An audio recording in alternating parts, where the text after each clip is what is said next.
안녕하십니까. 저는 죽음학 스케치의 저자이면서 수아진 성형외과 원장으로 있는 김다수입니다. 저희 방송을 이제 보신 분들은 아시겠지만 저희의 그 강의 내용이 감성적이거나 또는 믿음 아니면 영적인 추상의 죽음 이야기가 아닌 매우 현실적이고 실천적인 죽음, 그리고 진솔한 삶에 대한 이야기가 이어지려고 노력하고 있습니다. 앞으로도 꾸준히 좀 지켜봐 주시고 저의 그 강좌가 마음에 드시면은 추천과 댓글 그리고 구독을 꾸준히 부탁드리겠습니다. 오늘 내용은 그러니까 의학 이외에 심리적, 사회적, 종교적, 철학적 관점에서의 본 죽음에 대한 이야기를 간략하게 언급하고자 합니다. 앞서 의학적인 죽음에 대하여 알아보았지만 죽음을 정의하는 것은 매우 복잡하다는 것을 느끼셨을 겁니다. 그러다 보니 죽음에는 또 다른 형태의 죽음이 그 관점들이 존재합니다. 심리적, 사회적, 종교적, 철학적으로 죽음을 보는 시각이 각각 달라서 죽음을 다르게 해석하고 이해한다는 것입니다. 저자의 그 죽음학 스케치라는 책에서 그 서문에 언급하였듯이 죽음에 대하여 다름을 비판하기보다는 서로 다름을 이해하는 것이 필요하다고 하였습니다. 죽음은 모든 사람들이 느끼는 것이 다 다르고 같은 죽음이 없기에 하나의 정의로 통일하려는 것은 정말 어렵습니다.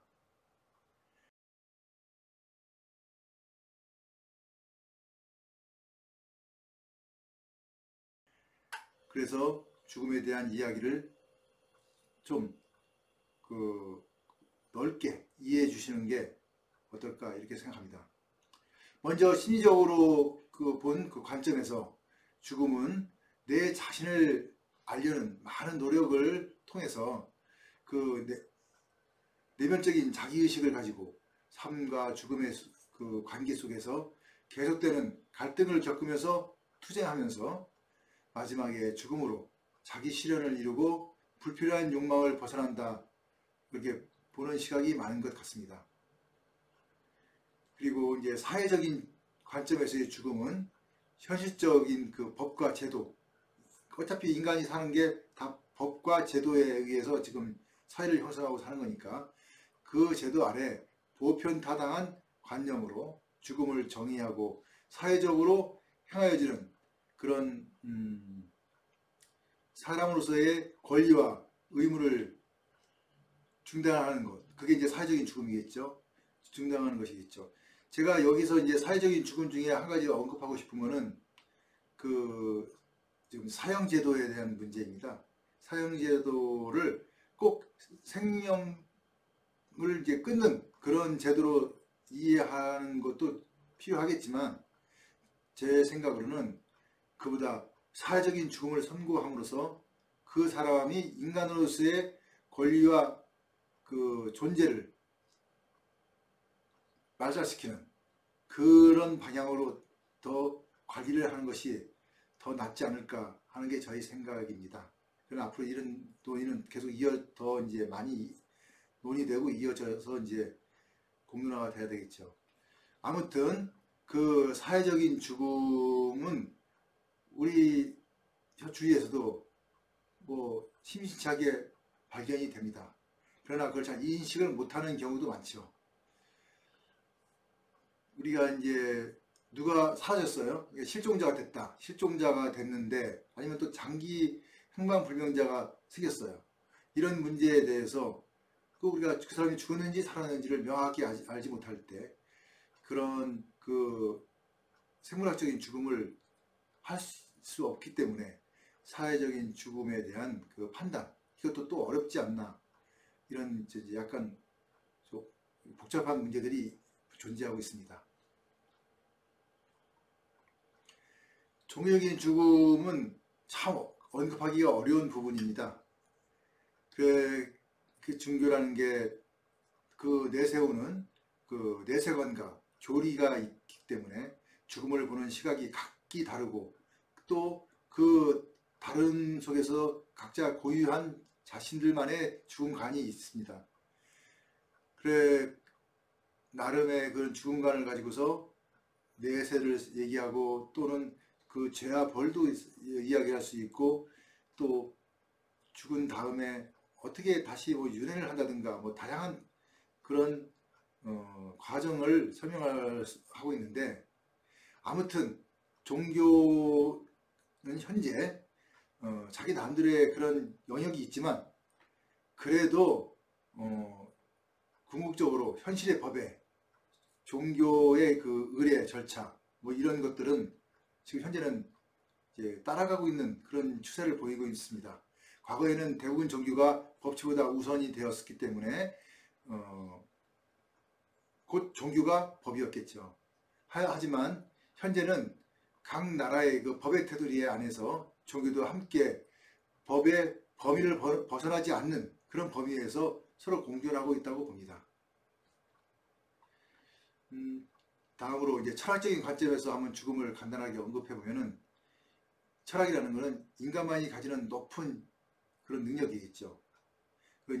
그 높은 철학적 관점, 그러니까 그 인지 능력이죠. 인지 능력을 바탕으로 그 시대별로 보면은 죽음을 새롭게 해석하고 의미를 부여하면서 삶에 대한 가치를 높이려는 시도를 하였는데, 뭐 그리스 시대의 아리스토텔레스나 소크라테스나 모든 사람들의 그 다양한 철학자들의 그런 죽음관 그것도 있었고, 또 이제 중세 시대에는 스콜라 철학의 그런 죽음관, 그 후에 근대 또 여러 가지 다양한 그 죽음관이 있었고, 또 낭만적으로 죽음을 보는 시대도 있었고, 또 이제 현대에 와가지고도 현대 철학적인 의미에서 이제 존재에 대한 개념 뭐 이런 것도 이제 많이 발전되어 왔습니다.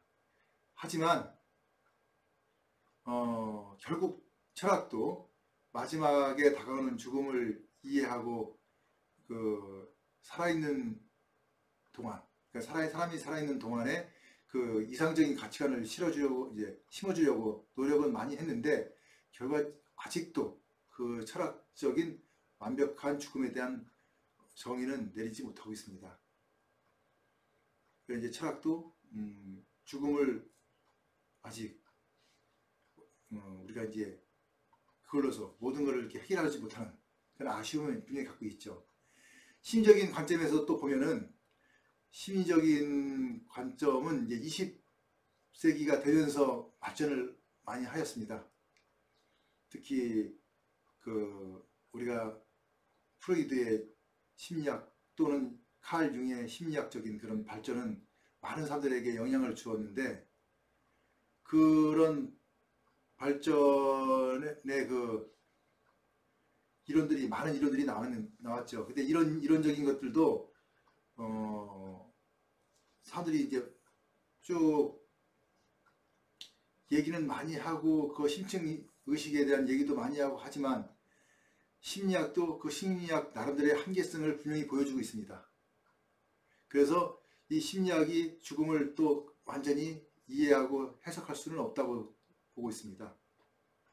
그러나 1970년대 그 죽음학에 대한 또 새로운 그 분위기가 조성되면서 그 당시 그 스위스의 소아과 의사죠, 키블러 로스라는 그런 분이 그 그러니까 소아과 의사지만 그 소아과의 그 아이들의 죽음을 많이 관찰하고 하면서 죽음에 대한 여러 가지 연구를 하였습니다.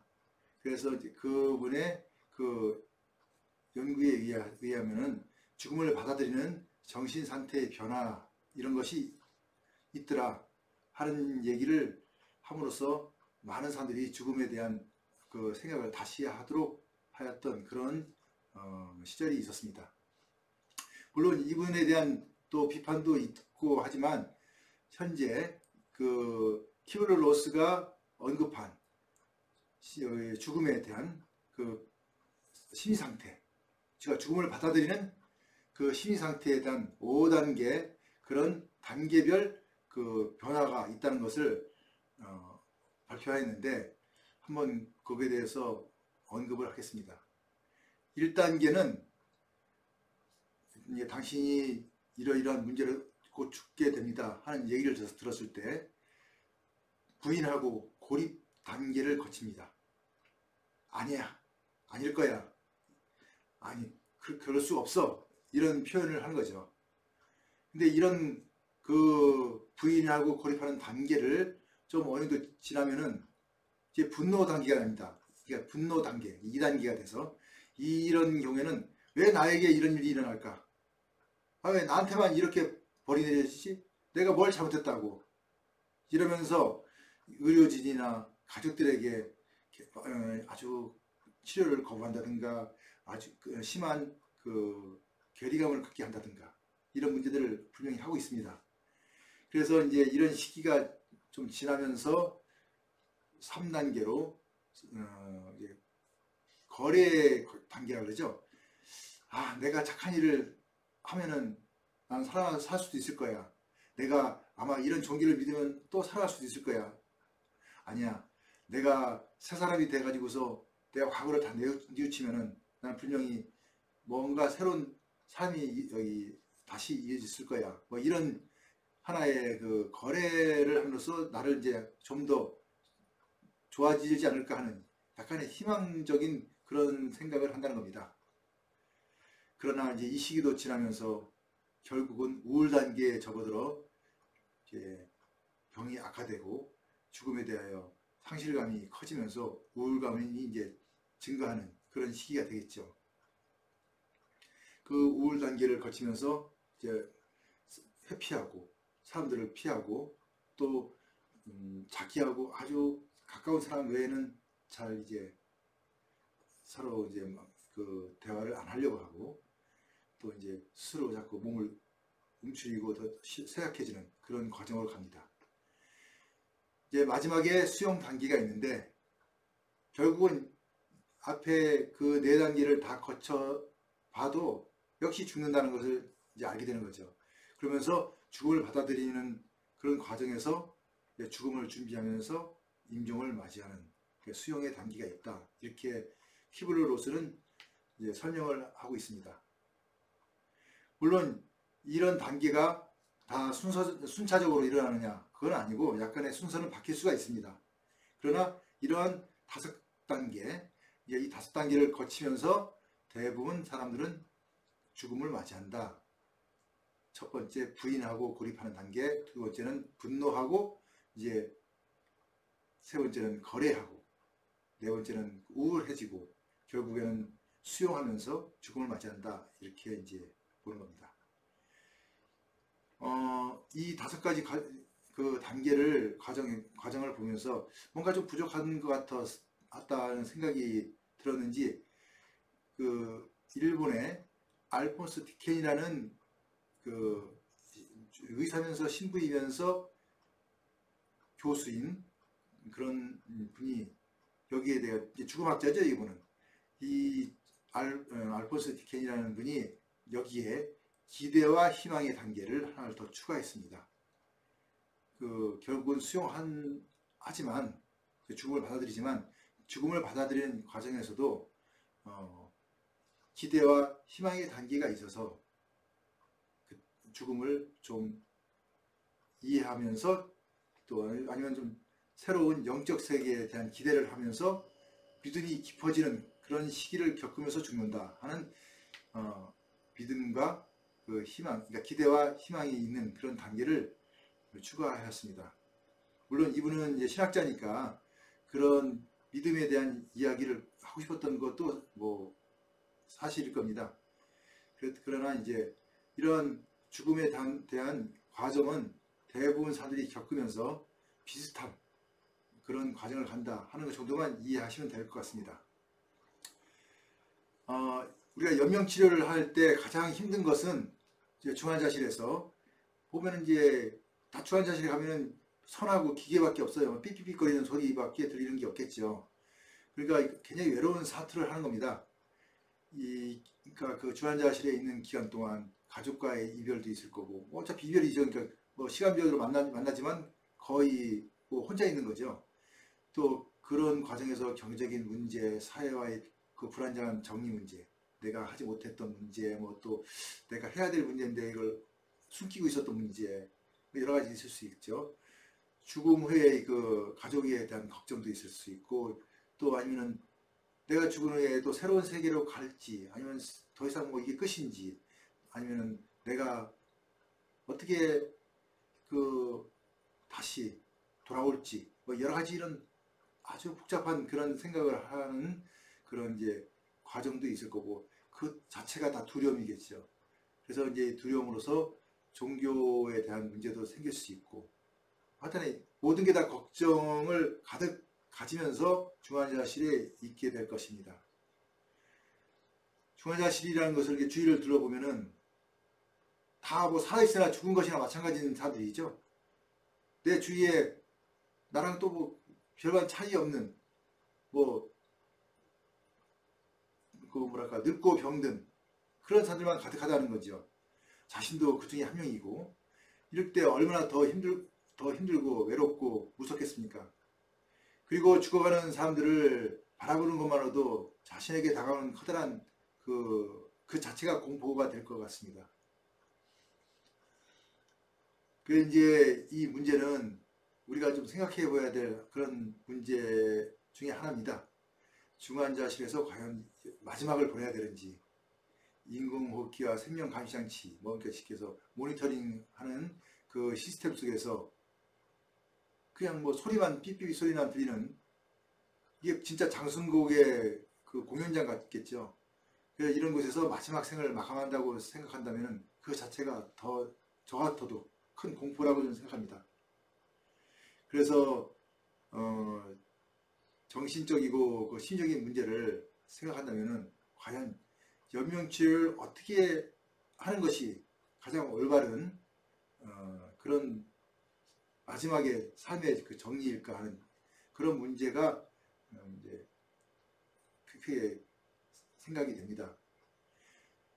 그래 이제 무의미한 치료에 대한 그 불행한 죽음이 될 수 없도록 좀 우리가 생각하고 거기에 대한 준비를 하는 것이 저희 강자가 이제 추구하는 그런 이야기라고 저는 봅니다.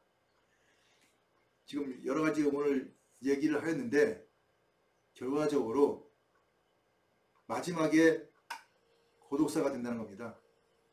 이게 고독사가 항상 하는 얘기지만 어디 혼자 외딴 곳에서 죽는 게 고독사가 아니라 많은 사람들이 다 누워있고 뭐 의료진도 있고 하는 그 가운데 홀로 죽는 게 더 무서운 고독사가 아닐까, 저는 이렇게 생각합니다. 그래서 우리는 고독사에 대한 또 다른 이제 정의라고 하기보다는 이제 뭐 고독사에 대한 그 생각을 한번 더 가져보고 과연 그렇게 죽는 것이 옳은 죽음인가에 대해 좀 더 나은 죽음이 뭘까에 대한 그러한 생각을 하는 그런 시간이 되었으면 하고 바랍니다. 오늘 죽음학 강좌인 그 멋진 삶과 아름다운 죽음에 대한 강의는 이것으로 마치고 앞으로 이제 또 다른 이제 이야기를 계속 이어나가기로 하겠습니다. 그럼 오늘 많은 구독해 주시고 들어주신 것에 대해서 감사드리고 이상 마치겠습니다. 감사합니다.